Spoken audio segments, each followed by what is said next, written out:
باللہ من الشیطان الرجیم بسم اللہ الرحمن الرحیم۔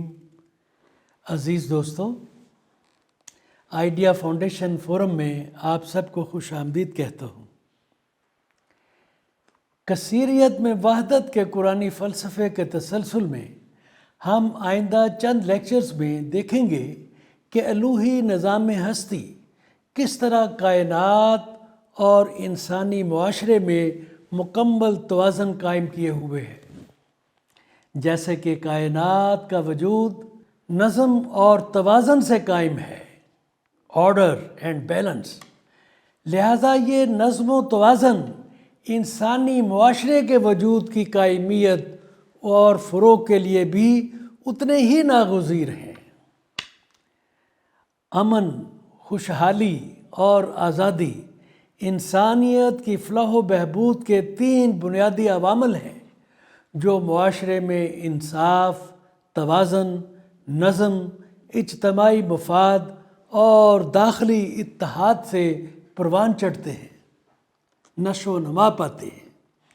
قرآنی تعلیمات جو یہ بتاتی ہیں کہ الوہی نظام ہستی نے کائنات، اس کے مختلف اجزاء اور انسانی معاشرے کی قائمیت کے لیے کس طرح ایک زبردست توازن قائم کیا ہوا ہے، ان پر مختلف پیراؤں میں گفتگو کی جا سکتی ہے، جن میں سے کچھ پر ہم آنے والے لیکچرز میں بات کریں گے۔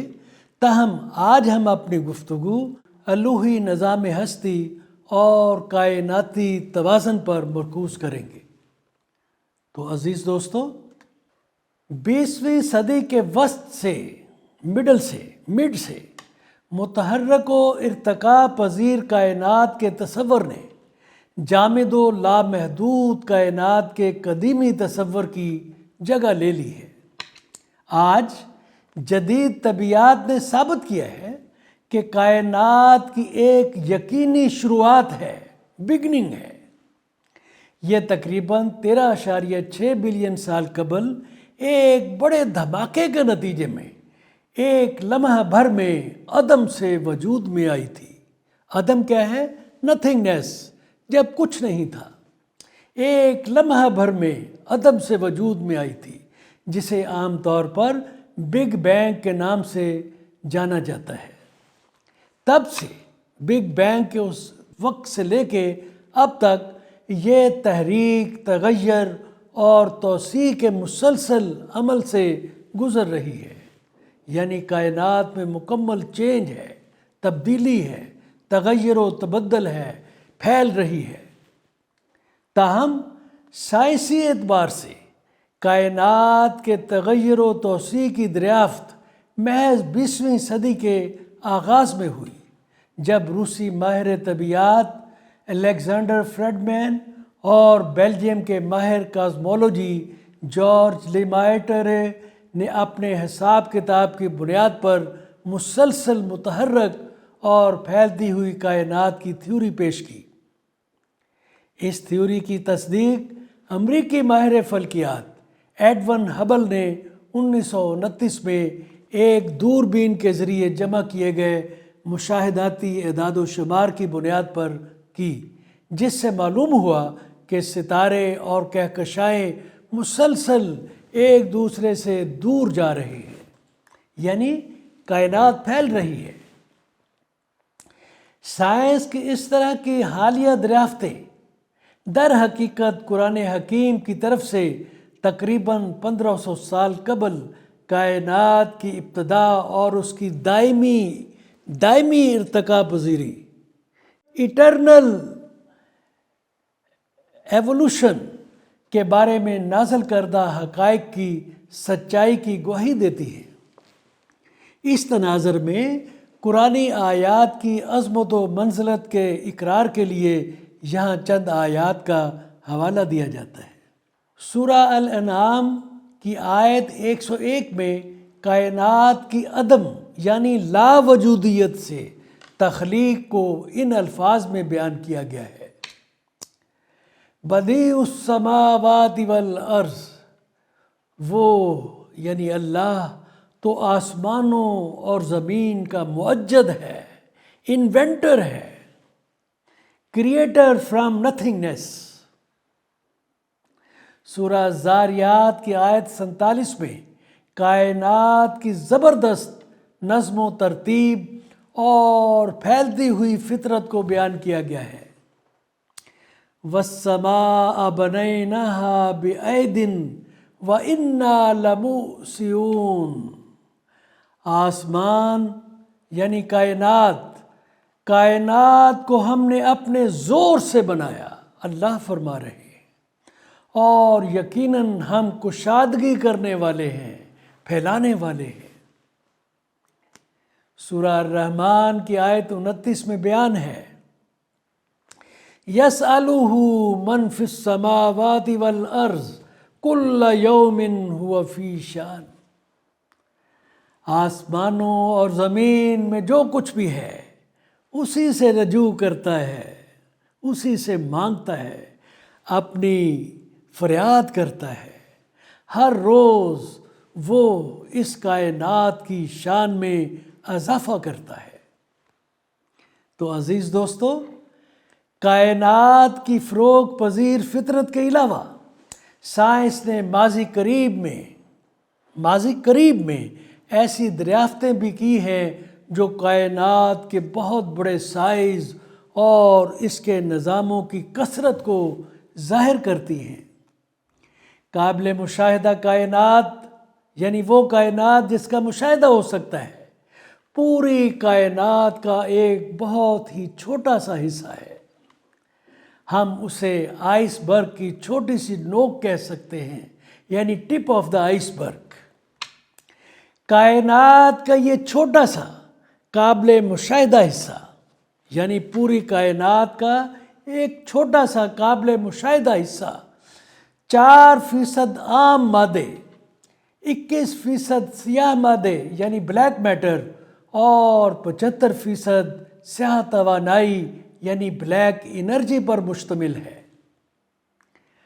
اب یہ جو 4% عام مادہ ہے اس کی ذرا سنیے، یعنی اتنی بڑی کائنات جس کا کوئی حساب و کتاب نہیں ہے، اس میں سے تھوڑی سی کائنات آبزرویبل ہے جس کا مشاہدہ ہو سکتا ہے، اس میں سے بھی 4%، یہ 4% عام مادہ پوری کائنات کے ستاروں اور کہکشاؤں کی پوری دنیا کو آباد کیے ہوئے ہے۔ اس سے پتہ چلتا ہے کہ انسانی علم کا دائرہ کتنا محدود ہے۔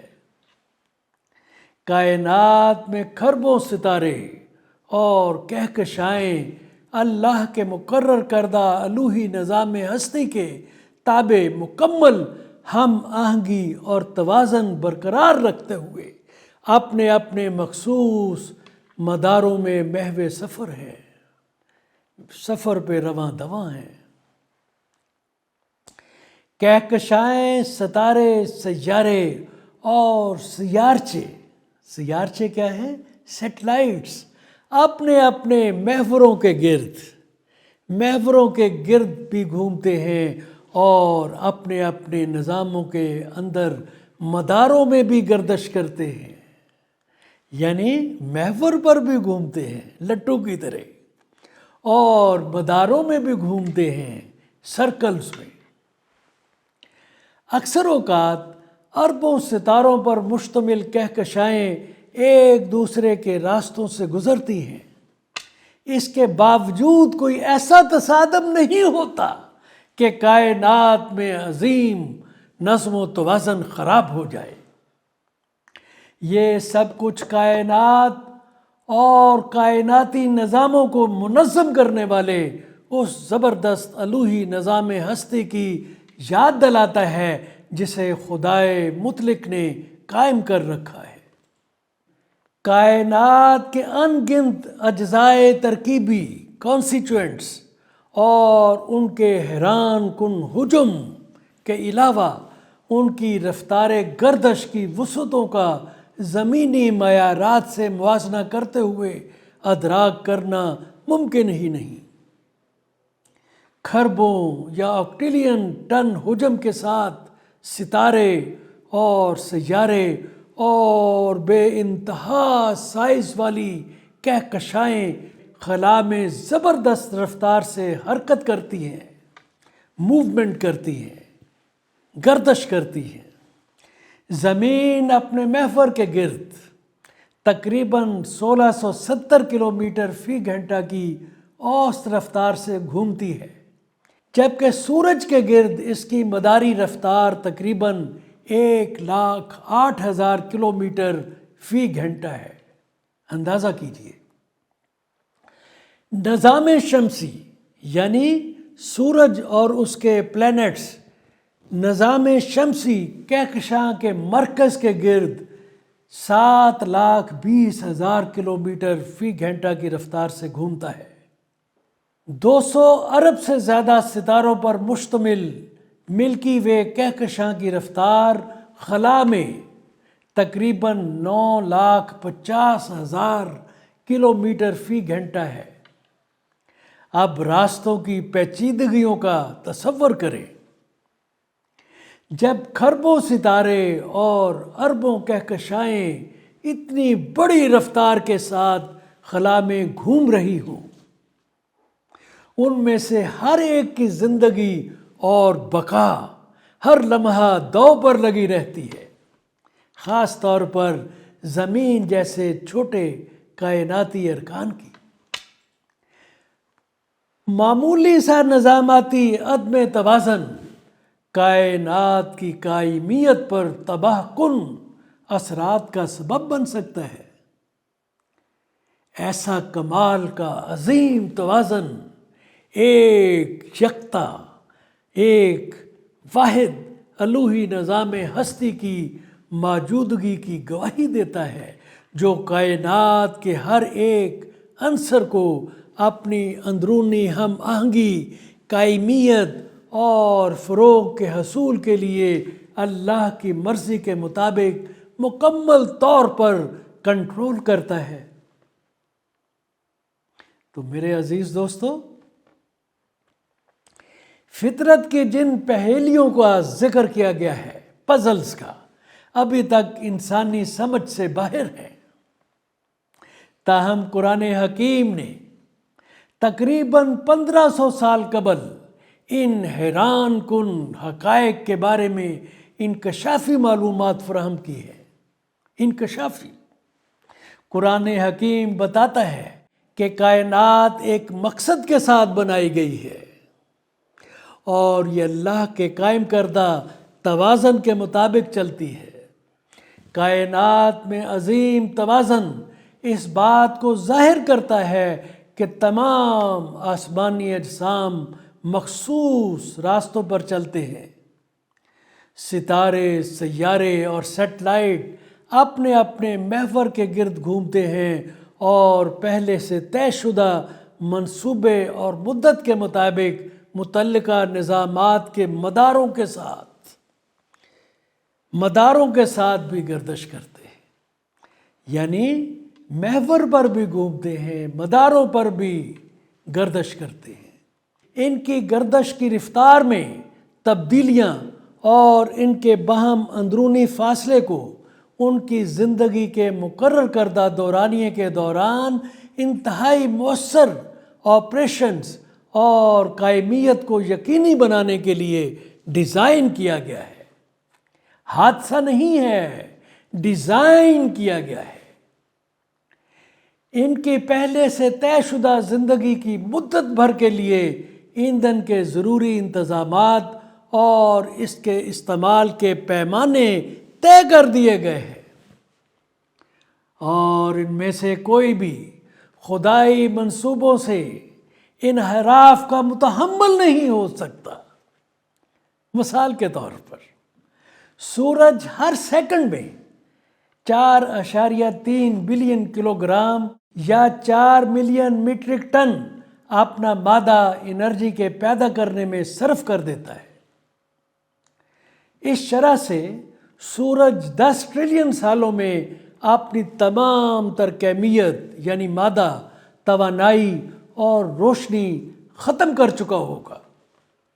سورج کے گرد گردش کے دوران زمین اپنے مدار کی پیروی کرتے ہوئے ہر 18 میل کے بعد براہ راست راستے سے صرف 2.8 ملی میٹر ہٹ جاتی ہے۔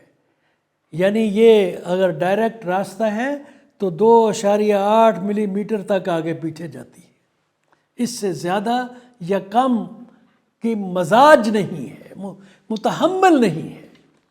اب اگر یہ انحراف 2.8 ملی میٹر کی بجائے 2.5 ملی میٹر ہو جائے، یعنی 0.3 ملی میٹر کا فرق بھی ہو جائے، تو مدار بہت بڑا ہو جائے گا اور ارد گرد کی ہر چیز منجمد ہو جائے گی۔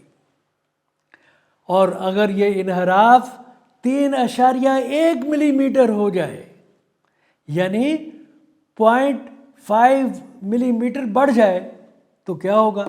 تو آس پاس کی ہر چیز جل کر ہلاک ہو جائے گی۔ کم بھی نہیں ہو سکتا، زیادہ بھی نہیں ہو سکتا۔ اسی طرح محور کا 23 ڈگری جھکاؤ زمین کو ناقابل حیات موسمی حالات سے بچاتا ہے، یعنی زمین کا محور 23 ڈگری ٹلٹ ہے، جھکاؤ ہے۔ اگر یہ جھکاؤ نہ ہو تو زمین قابل حیات نہیں رہتی۔ اندازہ کیجیے، کائناتی اجسام بشمول زمین اپنے مداری گردشوں کے علاوہ اپنے اپنے محور کے گرد گھومتے ہیں۔ ان تمام حرکات و سکنات کے دائرہ کار اور حدود و قیود کو ایک بڑے واضح منصوبے کے ساتھ مقرر کر دیا گیا ہے تاکہ آسمانی اجسام میں باہمی ہم آہنگی اور کائناتی توازن کو یقینی بنایا جا سکے۔ یہ ہے کائناتی توازن کے تقاضے۔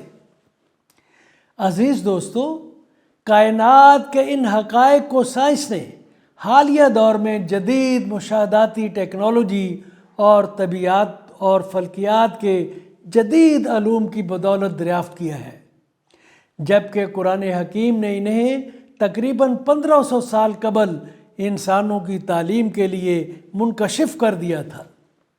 آئیے اس تناظر میں کچھ قرآنی حوالوں کو مطالعہ کرتے ہیں۔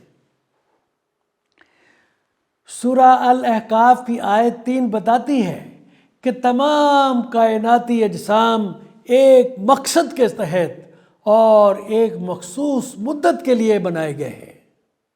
الفاظ نوٹ فرمائیں: ما خلقنا السماوات والارض وما بینہما الا بالحق واجل مسمى۔ ہم نے آسمانوں اور زمین کو اور ان ساری چیزوں کو جو ان کے درمیان میں ہیں برحق اور ایک خاص مدت کے تعین کے ساتھ پیدا کیا ہے۔ سورہ رحمان کی آیات 26 اور 27 بیان کرتی ہیں کہ خالق و مالک کے علاوہ ہر چیز کو فنا ہونا ہے۔ الفاظ نوٹ فرمائیں: کل من علیہا فان ویبقی وجہ ربک ذو الجلال والاکرام۔ ہر چیز جو موجود ہے فنا ہونے والی ہے اور آپ کے رب کی ذات باقی رہے گی جو عظمت اور عزت کا مالک ہے۔ سورہ یاسین کی آیت 38 بتاتی ہے کہ سورج اپنے مقررہ مدار کے گرد گھومتا ہے اور اس کی زندگی مقرر ہے۔ الفاظ نوٹ فرمائیں: والشمس تجری لمستقر لها ذالک تقدیر العزیز العلیم۔ اور سورج اپنے مقررہ ٹھکانے کی طرف چلا جا رہا ہے، مقررہ ٹھکانے کی طرف، جہاں جا کے اس کا اختتام ہو جائے گا۔ یہ زبردست علیم ہستی کا باندھا ہوا حساب ہے۔ سورہ سبا کی آیت 2 آسمان سے مادے کے چڑھنے اور اترنے کے بارے میں بتاتی ہے، جس سے نئے ستاروں کی تخلیق اور پرانے ستاروں کے معدوم ہونے کی نشاندہی ہوتی ہے۔ ستاروں کا اس طرح معدوم ہونا بلیک ہولز یا اس کائنات میں رہنے والے انسان کے تصور سے باہر کسی اور جگہ نئی کائنات کی تخلیق کا اشارہ بھی ہو سکتا ہے۔ آیت کے الفاظ پر غور فرمائیے گا۔ یعلم ما یلج فی الارض وما یخرج منہا وما ینزل من السماء وما یعرج فیہا وہو الرحیم الغفور۔ جو کچھ زمین میں جاتا ہے اور جو کچھ اس سے نکلتا ہے اور جو کچھ آسمان سے اترتا ہے اور جو کچھ اس میں چڑھتا ہے، ہر چیز کو وہ جانتا ہے، اللہ جانتا ہے، وہ رحیم اور غفور ہے۔ سورہ الرحمن کی آیت 5 بتاتی ہے الشمس والقمر بحسبان، سورج اور چاند باریک بین انداز سے گردش کرتے ہیں۔ سورہ الزمر کی آیت 5 میں اشارہ ہے کہ زمین کی کروی یا گولائی ساخت ہے، گول۔ اس کے لیے قرآن حکیم نے لفظ یکورو استعمال کیا ہے، جس کا مطلب ہے لپیٹنا، گولائی میں گھمانا۔ آیت میں بیان ہے خلق السماوات والارض بالحق یکور اللیل علی النہار ویکور النہار علی اللیل وسخر الشمس والقمر کل یجری لأجل مسمى الا هو العزیز الغفار۔ اس نے آسمانوں اور زمین کو حق کے ساتھ پیدا کیا ہے، وہ رات کو دن پر لپیٹتا ہے اور دن کو رات پر لپیٹتا ہے، اور اس نے سورج اور چاند کو مسخر کیا، ہر ایک مقررہ مدت تک کے لیے اپنے راستے پر چل رہا ہے، بلا شبہ وہ غالب ہے، ہمیشہ بخشنے والا ہے۔ سورہ الانبیاء کی آیت 33 میں بیان ہے وَهُوَ الَّذِي خَلَقَ اللَّيْلَ وَالنَّهَارَ وَالشَّمْسَ وَالْقَمَرَ كُلٌّ فِي فَلَكٍ يَسْبَحُونَ۔ اور وہی ہے جس نے رات اور دن اور سورج اور چاند کو پیدا کیا، تمام آسمانی اجسام اپنے مدار میں تیر رہے ہیں۔ سورہ الرعد کی آیت 2 میں بیان ہے اللہ الذی رفع السماوات بغیر عمد ترونها ثم استوى علی العرش وسخر الشمس والقمر کل یجری لأجل مسمى۔ وہ اللہ ہی ہے جس نے آسمانوں کو ایسے سہاروں کے بغیر قائم کیا جو تم کو نظر آتے ہوں، پھر وہ اپنے تخت سلطنت پر جلوہ فرما ہوا، اور اس نے آفتاب و ماہتاب کو ایک قانون کا پابند بنا دیا۔ اس سارے نظام کی ہر چیز ایک وقت مقررہ تک کے لیے چل رہی ہے، گردش میں ہے۔ سورہ یاسین کی آیت 40 میں بیان ہے لَلشَّمْسُ يَنبَغِي لَهَا أَن تُدْرِكَ الْقَمَرَ وَلَا اللَّيْلُ سَابِقُ النَّهَارِ وَكُلٌّ فِي فَلَكٍ يَسْبَحُونَ۔ نہ سورج کے بس میں ہے کہ وہ چاند کو جا پکڑے، اور نہ رات دن پر سبقت لے جا سکتی ہے، سب اپنے اپنے مدار میں تیر رہے ہیں۔ سورہ ملک کی آیت 3 اور 4 خدائی حکم سے قائم کامل کائناتی توازن کو بیان کرتی ہیں، اللہ کے حکم سے قائم کیے ہوئے کائناتی توازن کو بیان کرتی ہیں۔ الفاظ پر غور فرمائیے الذی خلق سبع سماوات طباقا ما تری فی خلق الرحمن من تفاوت فارجع البصر هل تری من فطور ثم ارجع البصر کرتین ینقلب الیک البصر خاسئا وہو حسیر، جس نے تہوں میں 7 آسمان بنائے، تم رحمان کی تخلیق میں کوئی بے ضابطگی یا غیر مستقل مزاجی نہیں پا رہے، نو انکنسسٹنسی، نو بریک۔ بس اپنے ویژن کو آسمان کی طرف لوٹا دو۔ کیا تم کوئی وقفہ یا دراڑ نظر آتا ہے؟ کیا تم کو کوئی وقفہ یا دراڑ نظر آتا ہے؟ پھر اپنے ویژن کو ایک بار پھر لوٹائیں، جب تک کہ یہ ویژن تھک جائے اور عاجز ہو کر تمہاری طرف لوٹ آئے۔ اسی طرح سورہ کاف کی آیت 6 میں بیان ہے، أَفَلَمْ يَنْظُرُوا إِلَى السَّمَاءِ فَوْقَهُمْ كَيْفَ بَنَيْنَاهَا وَزَيَّنَّاهَا وَمَا لَهَا مِنْ فُرُوجٍ۔ تو کیا انہوں نے کبھی اپنے اوپر آسمان کی طرف نہیں دیکھا؟ کس طرح ہم نے اسے بنایا اور آراستہ کیا، اور اس میں کہیں کوئی دراڑ نہیں ہے، کوئی انکنسسٹنسی نہیں ہے، کوئی بریک نہیں ہے۔ تو میرے عزیز دوستو، گفتگو کے اختتام سے پہلے میں آپ کے ساتھ ایک اہم بات شیئر کرنا چاہتا ہوں۔ آئیڈیا فاؤنڈیشن ایک اور قرآن کے حوالے سے تحقیقی کام کا آغاز کر رہی ہے، جس کا عنوان ہے جدید، سائنسی اور ترقی پسند مسلم معاشرے کی تعبیر کے تقاضے اور قرآن حکیم۔ ہم آپ کو اس نوبل انٹرپرائز میں، نوبل کام میں اپنا اہم پارٹنر بنانا چاہتے ہیں، شریک سفر بنانا چاہتے ہیں۔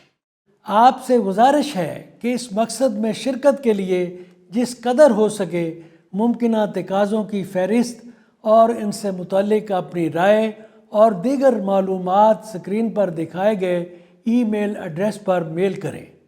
ہم ان تقاضوں کا حل قرآن حکیم سے تلاش کرنے کی کوشش کریں گے اور انہیں اپنے لیکچرز میں آپ کے ساتھ شیئر بھی کریں گے، یا آپ کی رائے کے حوالے سے ایک کتاب مرتب کریں گے انشاءاللہ۔ آپ سے جلد جواب کی امید کرتے ہیں۔ برائے کرم اس کار خیر میں اپنی مستقل شراکت کے لیے آئیڈیا فاؤنڈیشن کے یوٹیوب ویب چینل کو ضرور سبسکرائب کریں۔ آج کا لیکچر نمبر 192 ہے اور اس کا ریسرچ کوڈ ہے آئیڈیا 2R21۔ عزیز دوستو، شرکت کے لیے مشکور ہوں۔ اللہ حافظ۔